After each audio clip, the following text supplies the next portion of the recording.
to the beautiful Kelly Moore Memorial Studios here in the E-Gallery in Dallas, Texas. The Design District. I am Pugs Moran. We do this every day, Monday through Friday, round about noon. In the 12 o'clock hour. Let's just... excuse me. Seasonal allergies. Crazy weather changes here in North Texas. And so once again, my body is like completely freaking out because it doesn't know if it's supposed to be 80 degrees or 40 degrees. How are you, folks? The Rant every day. Getting back to what I'm saying. Pugs Moran. I sit here. I do this. I used to do talk radio. I used to do talk radio since 1992 in Chicago. Then moved to Dallas in 2001. Did it straight up through 2013. Then moved, got out of the business. Couldn't do talk radio anymore. Decided digital was where we needed to go. Started producing other people. Started creating other things. Then I moved back here to Dallas a couple of years ago and decided let's do it again. Talk radio is dead in this country. Talk radio is relegated to two very specific genres. Political talk, which you can find on the AM radio, your Rush Limbaughs, your Don Binjanos, or whatever that guy's name is. Your James Parker, my guy over there at 93.3 WBAP every afternoon at 2 o'clock. That's the one kind of talk. Those people can only talk about politics and why you suck for not voting the way they tell you to vote. That's what that kind of talk radio is. Entirely. I mean, like, not even entirely. There is not one, never mind, I don't want to get into it. So the other genre of talk radio is sports, and I love sports, and I happen to believe that I'm the best sports talker in America. I just couldn't imagine having to, it's so easy. That is like the easiest job in, I'm going to go and I'm going to talk about sports with my buddies for 4 hours and make like 200 grand. You notice I say 200 grand now, because that's about the top. That's about where the top guys in sports radios are right now. At least the local dudes. They used to be like 2.5 million and all that. But no. Business is constricted, as they say. So that's it for talk radio. So I ask myself, where is talk radio for normal people? Where's talk radio who don't just want to talk about zone versus man defense? Or where's the talk radio for people who just don't want to hear that it's every problem in the world is a person who votes a different way's fault, right? So that's what we do here. A stream of consciousness on the hot topics, current events of the day, brought to you by somebody who is neither on the right or on the left. I'll tell you what, I'd put it this way for all the folks. 15% of people on the right crazy, 15% of people on the left crazy. That leaves 70% of us. We are the normal Americans. We vote differently. Some are Republicans, some are Democrats, some are somewhere in the middle, but we aren't nuts. Okay? These are the people who this show is for. The people who have never been kicked off an airplane and gone viral. The people who have never been arrested in a Target parking lot. And certainly this week, most importantly, those of you who are still invited to your family Thanksgivings are the only people I want listening to this show. If you check a box in any of those other three categories, there's the door. Get out. Don't want you. Don't need you. Okay. So now that we've established who this is for, which explains why there's absolutely zero coverage of this show. I've got about 100 of you people, and I can count on you. And that's it. And we've been doing it for 3 years, and that's okay. It's okay because we've got other things, and this show will grow. But now that you know what this show is, I should explain to you. It's performed in a stream of consciousness by me. What's that? Well, that's just what the past 5 minutes have been. 20 minutes, whatever. How long have I been on? 5 minutes. I don't even know. That's how confused I am. Stream of consciousness is just me and whatever thought is next in my head. No filters, no governors, no nothing. Just me. No breaks, no commercials, no music, no, hey, Madge, how is traffic looking? That's a terrible name for a traffic girl, isn't it? Madge. I wouldn't. Madge. Okay. Show plays out in 4 quarters. Here's how I deliver to you all the day's news and everything that you need to know. Quarter 1 is antecedently on this day. It's a pretentious way of saying this day in history. I go through a couple of things that have occurred on this day in history, and we riff on it. Quarter 2, birthdays. People having birthdays. Celebrate good times. We talk about people. Do we like them, or do we wish them a happy birthday, or is it just like, that person sucks? Quarter 3 is deads, people who died on this day. Heaven or hell, where'd they go? They died on this day in 1974. Where do you think that dude went? right? That's what we do, heaven or hell in quarter 3. That brings us to quarter 4. That's really what this entire thing is about. Quarter 4 is all the hot topics, current events, headlines, all the things that people are talking about today. Possibly, maybe I'll give you some things to talk about over Thanksgiving weekend, right? All right, so that's how the show plays out. We start with small talk, and let's begin with small talk. Thanksgiving weekend. It ain't Thanksgiving weekend, right? Can I just, I don't want to go nuts here from the beginning, but I don't understand what is going on with kids and school, okay? So kids are off all week. Kids are off today. Kids are off tomorrow. Kids are off Thursday, Wednesday, Thursday, Friday. Kids are off all week for Thanksgiving. When I was in school, we went to school on Wednesday. And Wednesday was the day you had your turkey pageants and all that shit. And yeah, Wednesday wasn't a real day, but it was actually still, you had to be there. Teachers were there. And then you'd get Thanksgiving off, and then you'd get Friday off, and then you'd have the weekend, and it's back to business Monday. And that was awesome in 1982.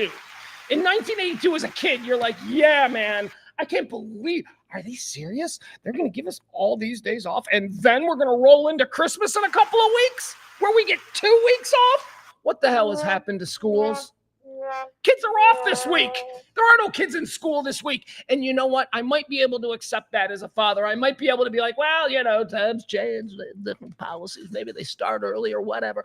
I'd have been able to accept that had they not just had a 1 week fall break. They just had 2 weeks ago a 1 week fall break. What the? I ask you, okay, before we go down the rabbit hole of why they're giving kids the entire Thanksgiving week off, let's go back. The fuck is a fall break? I know what a spring break is. It coincided with Easter, right? It was a way to say, you know, we're going to give all the Christians Easter week off if that's what they need, you know, but we'll call it spring break. That's fine. Guess what they got now? Both a spring break and a Easter break. Yeah. Kids are never in school. Jesus Louises. All right, there you go. Do you know that for rich people, do you know when Thanksgiving week started for rich people? Thursday. That's right. Rich people. Now, you know me, I'm a broke ass. I got no money, but I'm a parasite. I am like somehow embedded with like the uber wealthy. Like I'm just like, you know, in their wake, eating their crumbs. And you know what? Thriving, quite frankly. I have air conditioning. I have, you know, all the things that like wealthy people enjoy that we poor folks, you know, struggle to have. So I've got that. So I'm watching all the rich people for you. They all left town last Thursday. So rich kids not only have all this week off, they also had last Friday off because it's like we're going to Aspen in our jet and we want to make sure we have 2 weekends. Must be nice. The rest of us are grinding this out. I'm going to be doing shows every day this week. I will not be doing a show on Thursday. Hope you understand. The show falls in a Bears game. I got to watch my Bears be humiliated. So we won't be doing a show on Thursday, but I will be doing a Black Friday show, and we will be doing a show Wednesday and all of that good stuff. Another thing, check this out. I saw something cool this weekend, and I'm just going to mention, you know, I'll tell you what I saw that was cool because I thought it was cool because it's such a rarity. I was walking in North Park Mall, you know, the beautiful North Park Mall. Oh, it's the rich people mall. I think it's like $300 just to get in. It's like $300 at the door. So I was walking in North Park Mall, enjoying the art. More on that in a minute. If you're familiar with North Park Mall, you know about the art. More on that in a minute. I'm walking through North Park Mall, and I'm wearing a Chicago Bears t-shirt, right? It's Chicago Bears t-shirt. I was running up there to pick something up, and I was coming back. And I'm walking through the mall, and I'm wearing a Chicago Bears t-shirt, and I see this woman and 2 kids coming towards me. Now, this woman is walking. She's got a little boy and a little girl. She's walking, and the woman has a Chicago White Sox hat on, black, you know, classic White Sox hat. The little girl had a Smashing Pumpkins shirt on, and the little boy was wearing a Chicago Bulls jersey. You know, so North Park Mall, I'm in a Bears shirt coming at me, this nice little family. And as we walked past, we all laughed. We were like, where are you from? And you did that thing where you walk backwards. You're not looking, but you're trying to have a conversation. Oh, okay. I like your shirt. You know, that kind of thing. Anyway, that was fun. So that was my cute little North Park story. I told you to put a pin in the art. Do you know what I learned? Do you know that North Park Mall, the super expensive elite shopping mall for the Highland Park one percenters, we're Laura Bush shops, former first ladies and shit like that, and their limousines pull up in that mall. Do you know that mall has? Do you know that mall has nonprofit status from the government? Oh yeah, they're not taxed. Oh, you know why? Because North Park Mall isn't officially registered as a mall. North Park Mall is officially registered as an art gallery whose goal it is to educate people on fine art. Yeah, North Park Mall has it's an art museum. It's got some of the most beautiful, I wouldn't say some of the world's most famous, but it does have some incredibly expensive and valuable pieces of art decorated in there. So when those rich people built their mall, they decided they didn't want to pay taxes on any of it. So they all started storing their art there in order to get a tax credit for being education friendly in the community. Is that bullshit? It's a fucking bullshit. Meanwhile, your uncle's probably got to spend the better part of February in a courtroom somewhere arguing with the IRS over the fact that he tried to claim his big screen as a working expense. Yeah. But okay, that's enough. It's the other thing I wanted to talk about. There was another thing I wanted to talk about. I don't remember, though. Anyway, small talk segment is over. What up, Kojak? My guy Kojak hanging out with us on a Monday. We're going to get into all kinds of cool stuff today. We got fun stuff. Today, I got to tell you, I feel a little salty. Going to be a bit performative, I think. A couple things I want to rant on. We're going to talk about Joe Rogan and Klitschko. Oh, my God. This has got me all up in arms. And you know what? I think the resolution is going to be good for everyone. I'll tell you about that. We're going to talk about Trump's cabinet. His cabinet. You know me. I'm like, look, I think Trump's a con man. I've always thought Trump was a con man, but I'm not one of these like freaky MAGA haters. One of these. I don't give a shit. I'm like in the middle, whatever. You're voting for that guy? I wouldn't buy a car from that dude, but all right. That's my whole take. Those of you who've been with me for a while, you know that I didn't exactly have the most fond feelings towards Kamala either, but whatever. Trump's cabinet, man. I'm kind of okay with a lot of this. I am really okay with this. Trump, his cabinet is right now on paper, and by the way, nobody's been confirmed, so we don't know what it is, but right now on paper, it is the most bipartisan and diverse cabinet that any president has had in years. He's got liberals everywhere. He's got people. So that's interesting. We'll talk a little bit about that. And by the way, a lot of people aren't happy about it. Not me. I don't care. I don't give a shit. I don't give a shit either way. You know me. Hold on. Where's my thing? Hold on. Doing a little bit of inside work here. Got to pull up my. Thought I just received something from Twitter. All right, that's going to do it for the opening segment of the show. Let's get into the three quarters, huh? First, I need to remind you that this is a show that runs on your contributions. No commercials, nothing like that. What we do is we like to accept a little bit of tips. That's right. I'm your bartender, whatever. Happy holidays. Drop a little something. Haven't been pushing it all this month. We made it last month. That was great. We pushed the last week. We call it Pledge Week. And, so I'm just a reminder. No big push, but if you can help out, you can help out. And we're going to get into Pledge Week probably first week of December. All right, so there you have it. Let's get started. Quarter one. Oh my goodness. Oh my goodness. Do we have some breaking news? Oh no, never mind. I'm sorry. I thought I was going to have to do some big breaking news, but it's not. It's not. It was just a misleading headline that looked like something really important, but wasn't. Welcome, ladies and gentlemen, to the Rant. It's the 25th day of November, year of our Lord, 2024. Fun fact alert! 330 days have been torn through the...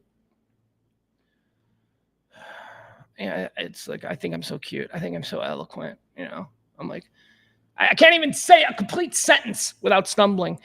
330 pages have been torn from this year's calendar. There's 36 more until New Year's Eve, so get those New Year's Eve plans started. All right, let's get started. Antecedently, quarter one. These are all the things that have happened throughout history on this day. We do it to, see if we can find rhythms, patterns, anything that can provide us an edge on what might be coming in the hours that lay ahead. Antecedently on this day, year of our Lord, 1783, American Revolutionary War. The last British troops leave New York City 3 months after the signing of the Treaty of Paris. Huzzah! That's pretty cool. That's pretty cool. 1783, man. All right, so 1786, we're like, we declare independence. And then I think a lot of people, or at least, I do lazily just assume, oh, so America started on July 2nd. No, there was like years and years of war. This day in 1783, the Brits finally left New York.